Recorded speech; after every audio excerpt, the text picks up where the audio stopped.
Imagine a father so strict, he would literally destroy his own son's biggest dream.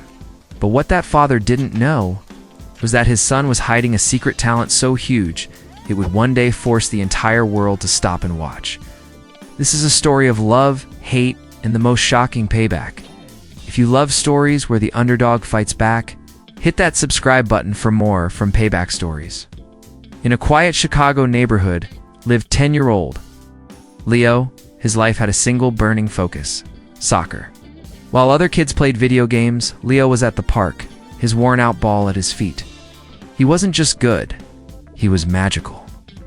His best friends, Jackson and Mateo, called him Lightning Leo for his speed.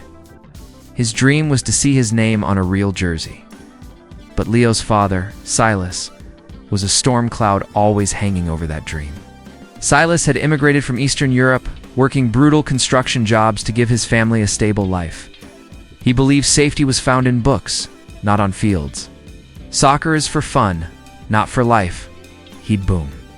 In this house, we value education. The fights started small. A missed chore because of practice, a grass stain on new jeans. But it all came to a head one rainy afternoon.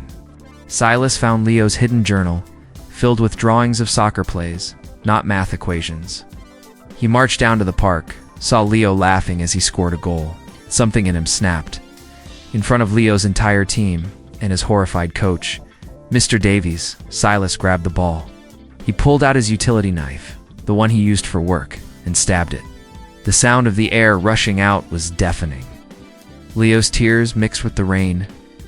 Silas dragged him home, his pride deflated, just like the ball. The message was clear. The dream was over. For months, Leo obeyed. He became a ghost of himself. His grades were perfect, but his eyes were empty. His mother, Clara, watched her bright, smiling boy fade away. She tried to talk to Silas, but he wouldn't listen. I am saving him from a life of struggle. He'd insist. The house, once filled with laughter, was now cold and silent. But Leo's coach, Mr. Davies, hadn't forgotten. He knew real talent when he saw it. One day he approached Clara with a secret plan. Elite Youth Academy was holding tryouts.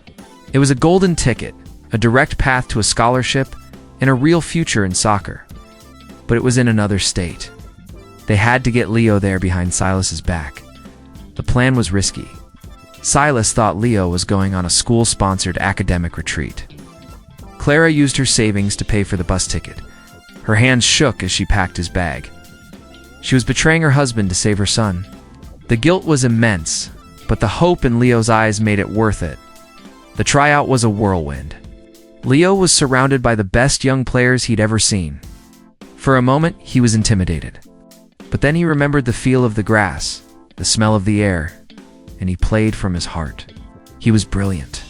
A scout named Maria from the academy pulled him aside. "Son," she said, "where have you been hiding?" She offered him a full scholarship on the spot. Leo returned home a champion, bursting to tell his father the good news. He thought the scholarship would change everything. He was wrong. When he told Silas, his father's face turned purple with rage.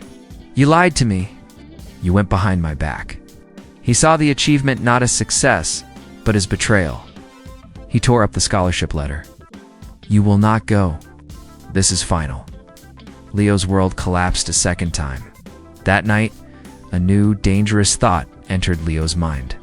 If he couldn't have his dream, maybe he didn't want anything. His grades plummeted. He started getting into fights at school. He was angry at the world, but mostly at his father. He was on a path of self-destruction, and his best friends, Jackson and Mateo, couldn't pull him back. The crisis point came when Leo was caught shoplifting a stupid, petty act of rebellion. Sitting in the principal's office, watching the disappointment on his mother's face, something broke. He wasn't being tough. He was being pathetic. This wasn't payback. This was surrender. In that moment, he decided if he was going to go down, he'd go down fighting for what he loved. He begged Coach Davies for one more chance. There was a national youth tournament being televised locally. It was his last shot.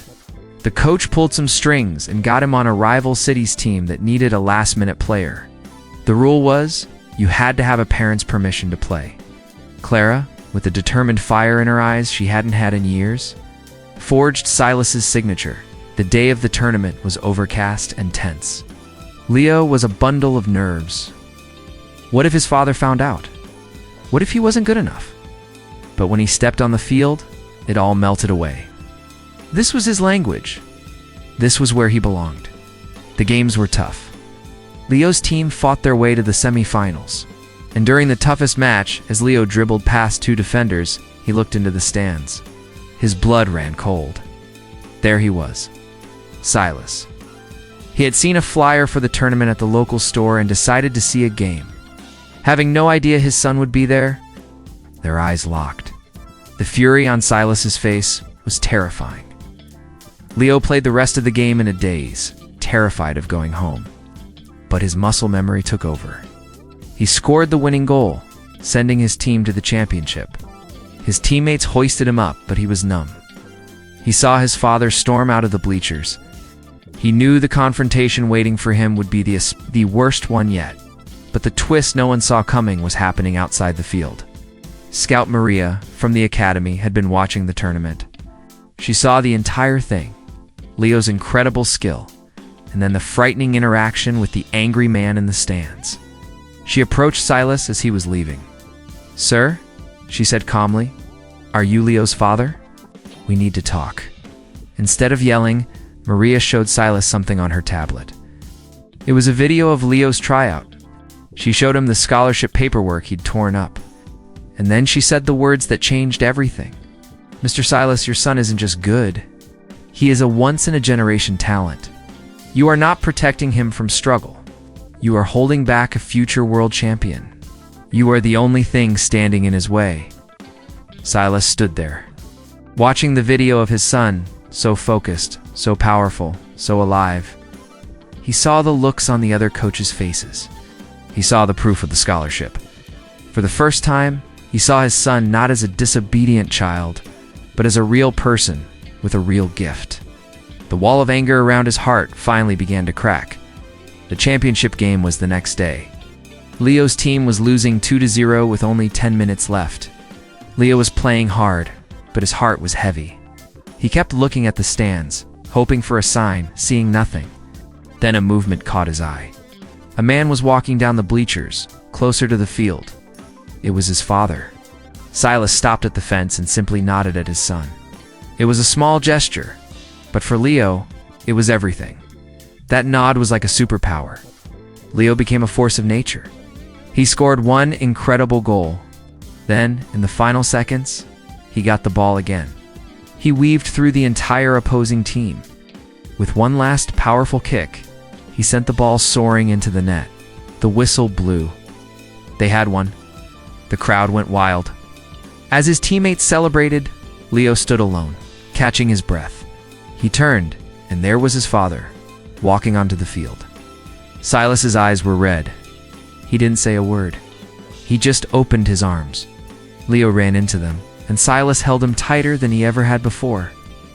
"I am so sorry, my son," he whispered, his voice rough. You play the final scene. 1 year later, Silas, now Leo's biggest fan, is in the stands, wearing a jersey with his son's name on the back. He's cheering louder than anyone as Leo, a star of the academy team, scores the winning goal. The payback wasn't about revenge. It was about a father finally seeing his son, a son finally earning the love and respect he always deserved. If this emotional roller coaster of a story grabbed you, do us a huge favor. Smash that like button. Tell us in the comments what you thought of Silas's change of heart. And subscribe to Payback Stories for more incredible tales of love, hate, and ultimate redemption.